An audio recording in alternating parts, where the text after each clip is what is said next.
En Côte d'Ivoire, le mercredi 25 septembre 2024, le deuxième verdict du procès des marcheurs du 13 septembre 2024 a été rendu public, au terme duquel, au tribunal de Bingerville, 3 manifestants dont le fils aîné du ministre Charles Rodel Dosso ont été condamnés à 6 mois de prison ferme. Quant au tribunal d'Agboville, 2 manifestants ont été condamnés à 2 mois de prison avec sursis. Ce qui fait un total de 5 personnes jugées en cette journée du mercredi 25 septembre, en plus des 16 manifestants condamnés, à un premier procès à 6 mois de prison ferme au tribunal de Yopougon, le mardi 17 septembre 2024. Au cours d'un point presse animé ce jeudi 26 septembre 2024, à Cocody, le porte-parole de AGIP a dénoncé une violation flagrante des droits élémentaires des personnes arrêtées avant d'annoncer une nouvelle marche pour le 18 octobre 2024.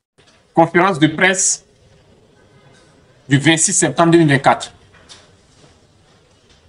Depuis le 13 septembre 2024, AGIP, le peuple, en abrégé AGIP, a lancé des manifestations de rue en vue d'exiger à l'État de Côte d'Ivoire, entre autres, la réduction du prix des denrées alimentaires de première nécessité sur les marchés, le renoncement aux 10% d'augmentation du coût de l'électricité,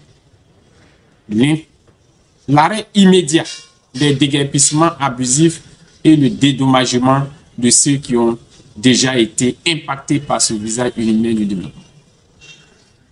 Au terme de cette marche totalement pacifique, 0 violence signalée de la part des manifestants.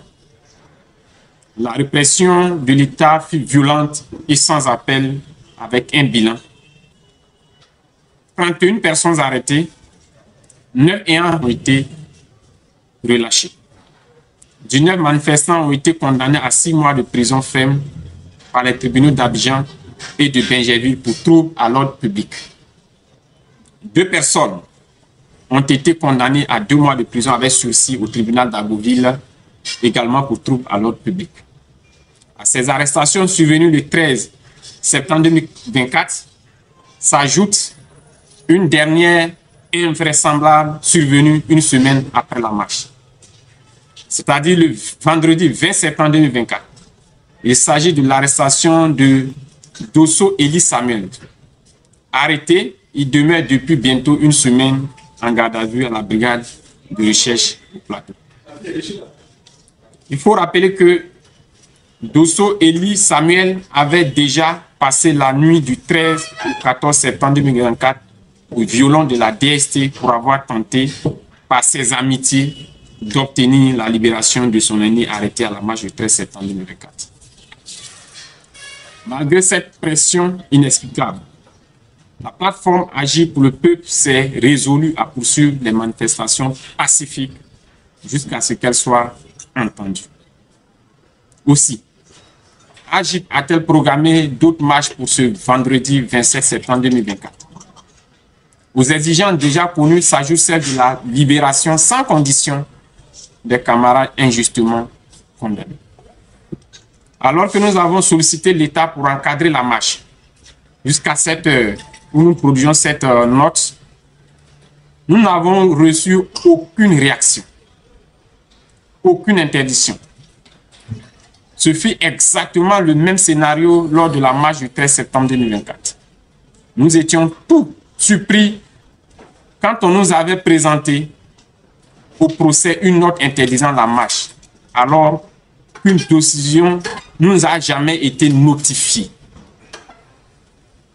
Fort de cette expérience, et pour montrer notre ouverture à la discussion et prendre toute la communauté nationale et internationale à témoin de ce que nous sommes, loin d'être des va-t-en-guerre, nous avons décidé d'un report de 3 semaines de la marche. Aussi, ces dernières heures sont importantes pour notre action car 12 organisations ont décidé de rejoindre les manifestations pacifiques que nous organisons maintenant le 18 octobre 2024. Et nous continuons d'harmoniser nos points de vue pour cette fin.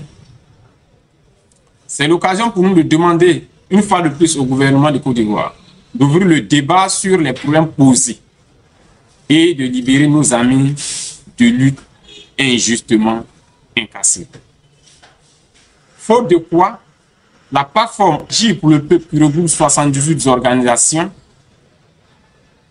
se verra obligée de reprendre les rues à partir du 19 octobre 2024 pour ne s'arrêter qu'aux résolutions effectives des problèmes posés. Fait à Abidjan le 26 septembre 2024 pour Agir pour le peuple, le porte-parole par intérim, Dignité, Da Santé. Pour rappel, lors de la marche contre la vie chère, organisée par la fêtière de la société civile, Agir pour le peuple, 30 personnes, dont le secrétaire général de Agip, Armand Cricpeux, ont été arrêtées le vendredi 13 septembre 2024, officiellement pour trouble à l'ordre public.